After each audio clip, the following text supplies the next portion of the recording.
Hello, my name is Greg Huey. I'm an American volunteering in Ukraine. I'm here with some friends from Freedom Ukraine Charity Foundation. Hi everyone. Please join us on a trip around Kyiv to see some interesting places. Let's go.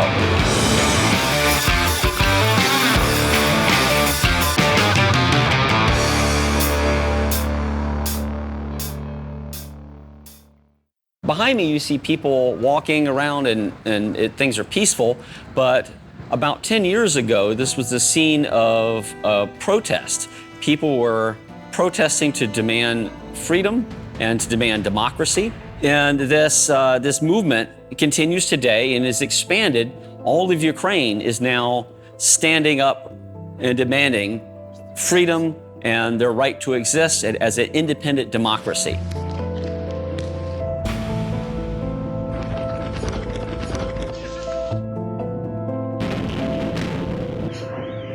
So as you can see around me today, Kyiv is a much more peaceful city. The front lines, the hot zones have been pushed far back, but the war continues. All of Ukraine is at war, and all of Ukraine is mobilized to win this war. So even though shelling is not happening in Kyiv, the industries of war, the efforts of civilians and military alike continue to win this war. Ukraine will win this war, and we will do whatever is necessary to have the resources to win this war. So here we are at Maidan Square, and there's a display here that represents fallen Ukrainian defenders. So these flags, they have the names of people that made the ultimate sacrifice for their people to help defend their nation and their culture. Make no mistake, Russia seeks to enslave Ukraine. Russia seeks to erase the people and the identity of the people of Ukraine. Each one of these people gave their lives to prevent that. They made the ultimate sacrifice, laid down their life to defend their people, their nation, their heritage. Also here are flags of other nations whose soldiers fought and died in Ukraine. They also made a sacrifice, because this is not just a war between Ukraine and Russia. This is a war between civilization and barbarism. This is a war between democracy and despotism. They're here fighting for democracy, and they made the ultimate sacrifice in the fight for democracy. You see there's American flags, there's British flags, there's Canadian flags, and flags of many other nations here whose people came here and also made this sacrifice.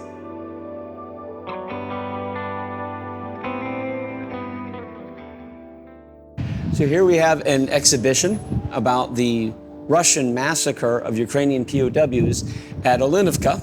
And there are several markers here where you can read about the events that unfolded.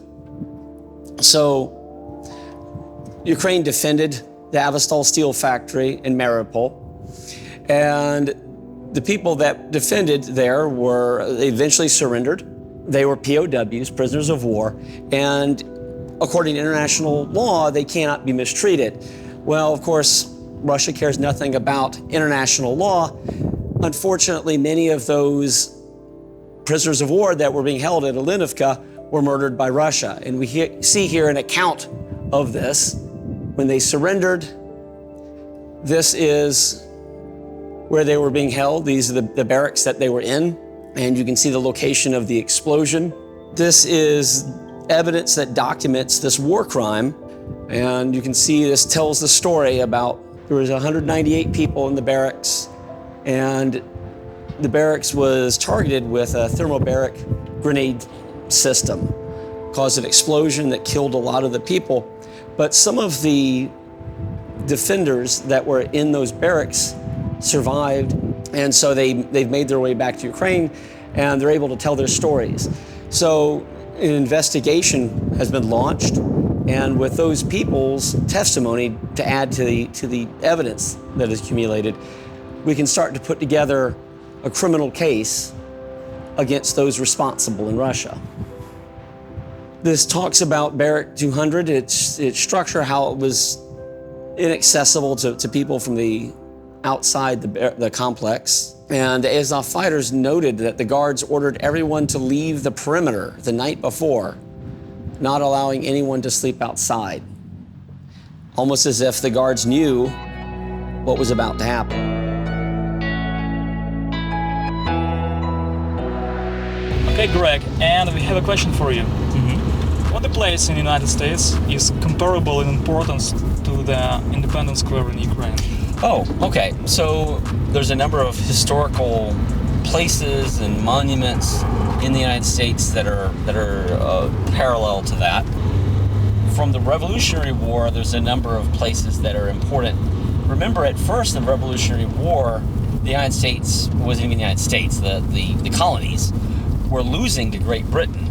In my ignorance of history, it's unfortunate, I forget the name, but there was a location where soldiers of the Revolutionary Army, of the Continental Army, were defending a stronghold where they had stored weapons and ammunition for use by the Continental Army against the British. The British found out about it, were going to seize it, and they tried to defend it. They ultimately lost. Some of them were killed, but it became a symbol. People say that's where the first shots of the Revolutionary War were fired.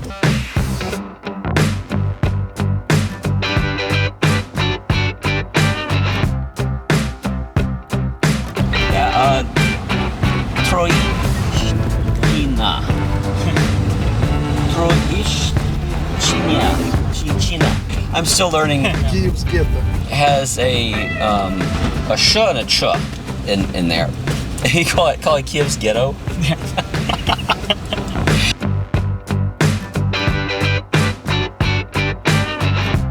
This is the place our friends was when they became soldiers. Okay.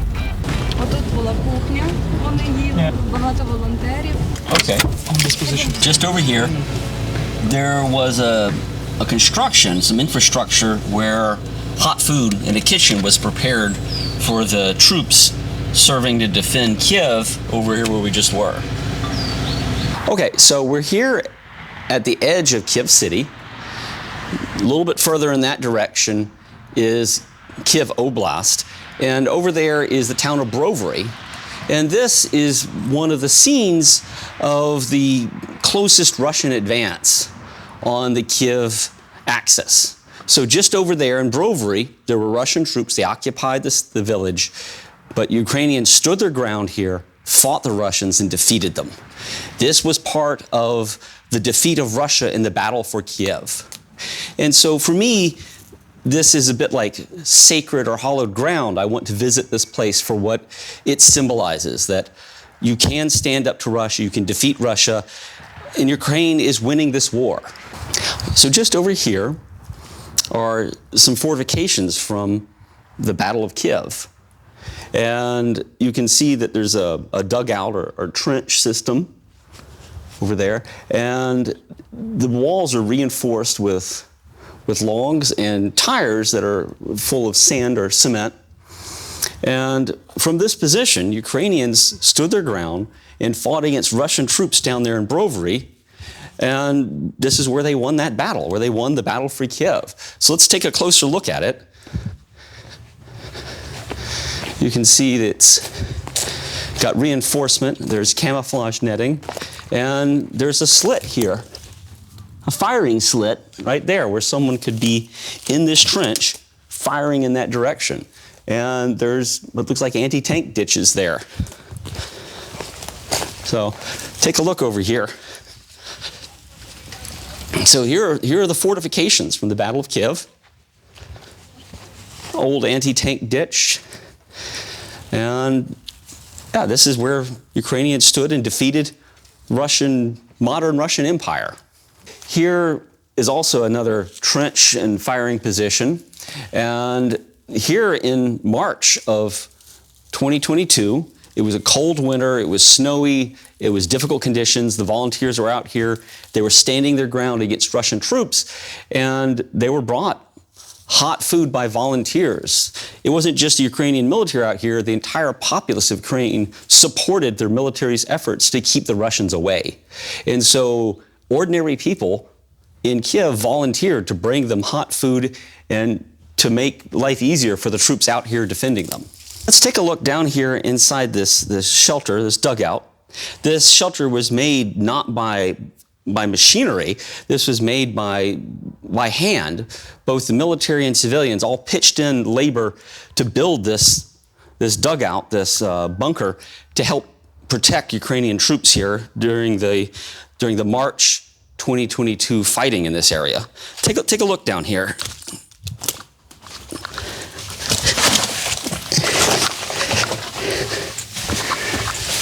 Imagine sitting right here as Russian shelling is going on above you and knowing that you're all that stands between Russian tyranny and your people in Kyiv that you're defending.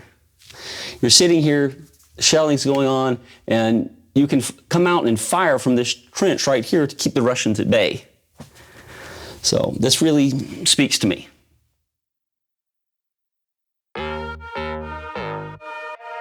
So this place with such a rich military history is today a civilian location. The weapons have been removed, it's been demined, and now people are here visiting. It's like a park. Children are playing in the trenches, the former trenches, and it's peaceful. The people of Kyiv came together with the military, defeated the Russian advance, and now there's peace and happiness here. So now we're changing locations to the park that houses the statue of the Motherland. What do you think, Gregory? The help for Ukraine from Western world is enough? No, that's a subject that I have a very strong opinion on. The help that the Western world is giving Ukraine, I think it's described as drip feeding. You've got a patient in critical condition that needs all the help they can to survive, and then someone is sitting there calculating how little help can we give them that this patient will just survive. Not recover, not get better, not prosper, but just barely survive for now. And that's what we have. Too many people don't want to give Ukraine the help it needs to win this war. And Ukraine will win this war. It's just a question of how many Ukrainian lives have to be lost, both civilian and military, before the war is won. The more aid that is given to Ukraine, more that is promised, but also the promise has to be delivered.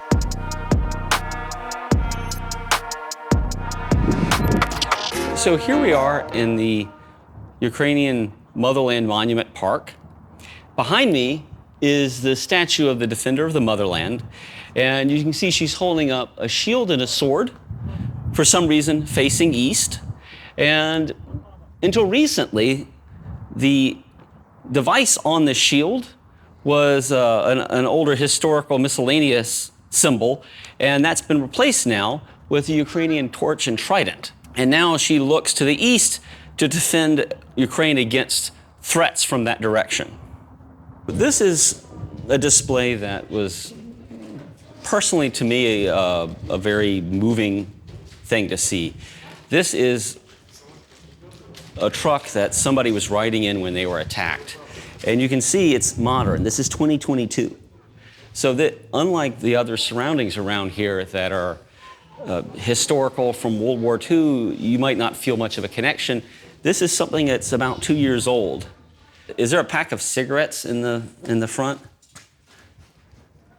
There was at one point anyway. People were riding in this, and you can see some of their personal effects in the passenger seat there. You can see there's damage here. There's a bullet hole in the rear, the side view mirrors here. It looks like something entered the front, some kind of object entered the front windshield here. And there's just massive damage here. And I have no idea whether they survived or not. But these were people, they were fighting for their country, for their people, to defend them against Russia, and something terrible happened to their vehicle. And for me, that's a very personal, very visceral connection to this conflict. And so this is something that really touches me and really moves me deeply because of what it represents, of bravery and sacrifice. It symbolizes what sacrifice means in this war. So we're here in Ukrainian Motherland Monument Park. This is a Ukrainian park, and you see up here a torch, a large cauldron with the eternal torch in it. And I think that says, in Russian, written under that, is eternal glory to the heroes. You might ask yourself, why are we in a Ukrainian park? We're reading, writing in Russian. And the answer to that actually demonstrates something intrinsic to how Russians control satellite nations. They try to erase their cultural identity. They try to make them more Russian-like. And so the Russians invade, take control of a nation. They want to erase their cultural identity. They want them just to think that they're Russians, and that helps them control this satellite nation, or so they think. So during the time of the Soviet Union, the Ukrainian language was suppressed. And at the end of World War II, when this monument was made, the writing is in Russian because the Russians don't even want to admit that the Ukrainian language exists, that there's a Ukrainian identity that's separate from Russia. I think it's looking for dinner. It's hunting some birds. T-54 and a T-62.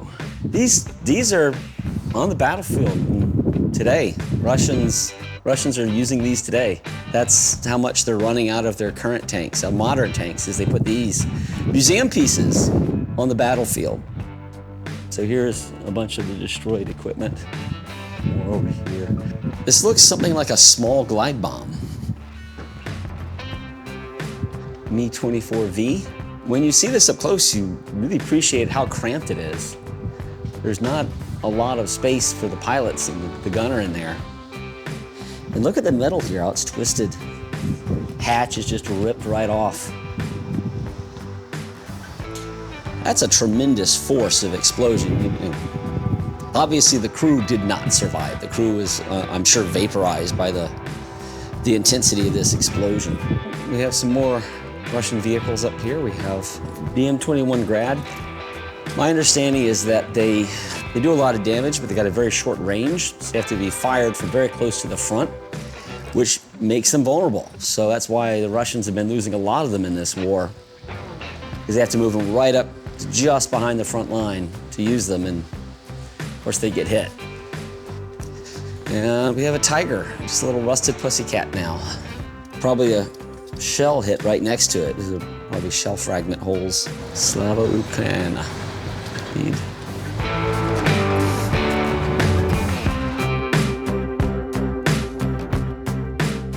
So Greg, is there anything strange you found in Ukraine? Well, basically it depends on what you mean by strange. Unusual or unusual. Unexplainable? Unusual or maybe unexplainable. So unusual, just things that are done differently, but they make sense.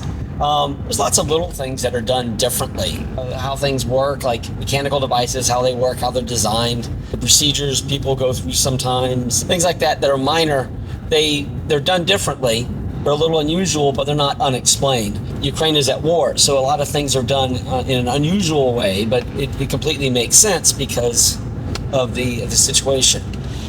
This is the Sophia Square, the place where the video used in Hey Rise Up by Pink Floyd was created. Ой, у лузі червона калина похилилася. Here we are at Sophia Square. This is another place that holds reminders that the war continues. Most of the posters, though, show pictures and have the stories of brave Ukrainian defenders that gave their lives to defend Ukraine and their people. For each person, you can see a picture and a brief bit about their story. Over on the right, you see pictures of Bakhmut before it was liberated by the Russians. And then here we see what Bakhmut looks like now after Russian conquest. So behind me, you see a statue, or rather, you can't see it because it's protected by a structure. This is so that if Russia hits this area with a missile, this historical treasure is not damaged. So this is another reminder that the war continues because Ukrainian historical treasures have to be protected like this. This is a park in the heart of Kyiv. It's small, but not far from Sophia's Cathedral. So we're passing through this park and we're on our way to an area where captured, destroyed Russian equipment is displayed in the square over here. Here we are at the square of Mikhailov's Cathedral. As you can see, there's captured, destroyed Russian equipment here. There's also some civilian vehicles that were destroyed as well. We have everything from troop transports, IFVs. There's a self-propelled howitzer. Welcome to Ukraine. Glory Thank to you. Ukraine, man. Glory to Ukraine. You too. All of these were faced and destroyed by brave Ukrainians fighting for their country. And yes, Putin said the Russians would roll into Kyiv, and here they are. Russians destroyed Russian equipment in Kyiv. This is as close as Putin will ever get to Kyiv. These are civilians that were murdered by the Russians, and then the Russians tried to hide their crime by burning the bodies. As you can see, they weren't entirely successful.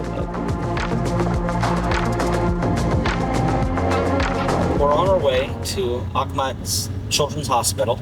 This is a children's hospital that was attacked by the Russians July 8th, 2024. There are no military targets nearby. Russians apparently just decided that they need to kill some children that are having critical treatment for things like leukemia, diabetes, that sort of thing. They decided to attack the most vulnerable members of society.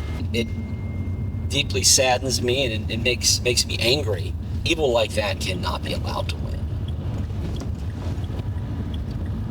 This is a war between good and evil. And fewer places is it more apparent than here at Akhmat Children's Hospital. On July 8th, 2024, the Russians sent a missile here to kill innocent children. There are no military targets nearby. There were no legitimate targets for that missile. It was deliberately intended to strike this hospital, to destroy it, and kill as many helpless children as possible. This is a hospital that provides treatment to ill children, children with leukemia, cancer, diabetes, the most vulnerable members of society. And Russia decided it might provide them some advantage in this war, that it might lower Ukrainian morale or demonstrate their ruthlessness, something like that. So that's why they decided to strike this hospital. So this is a wider war. This is not just a war between Ukraine and Russia. It's a war between good and evil. We can't let evil, like is represented by the current Russian government, win this war. That's not just bad for Ukraine, that's bad for the human race. We can't allow a set of values to prevail when those set of values says it's okay to murder helpless children to try to win a war. That is why everybody should work to ensure Ukraine's victory in this war, because it's not just a victory for Ukraine, it's a victory for human values. It's a victory for the whole human race. And it makes us all better as people as a result. During the time of Joseph Stalin, terrible crimes happened. One of those is the Holodomor. It was a famine caused to try to reduce the Ukrainian population and make them more submissive to Soviet rule. The Ukrainians understandably don't want that to happen again. They don't want another genocide by the Russians so the Russians can try to rebuild their empire and take over Ukraine again. So it may seem like a war just between Russia and Ukraine, but it's a much wider war. We've seen the kind of depths that the Russians will go to try to do anything to get an advantage in this war. They'll bomb children's hospitals. They'll murder innocent children, the most vulnerable members of society, if they think that'll give them an advantage. This is something repulsive to our ideology, but it's something acceptable to theirs. This is a war of ideologies. It's not just a war between nations, but it's a war of an ideology of civilization, of democracy, of humanity, of treating other human beings like human beings. Do whatever you can to take over a people, take their land, murder them, abduct them, put them into torture chambers. They even have torture chambers for children in the occupied territories. This is why I say it's evil. There's no other word for it. What the Russians are doing is evil. And it has to be opposed not just by Ukraine, but all of humanity, because we don't want that ideology of evil become more prevalent. We don't want a world in which that becomes a norm. I don't want to live in a world like that, and I'm sure most people don't. So that's why we need to stand with Ukraine. We need to make sure this doesn't happen again. Thank you.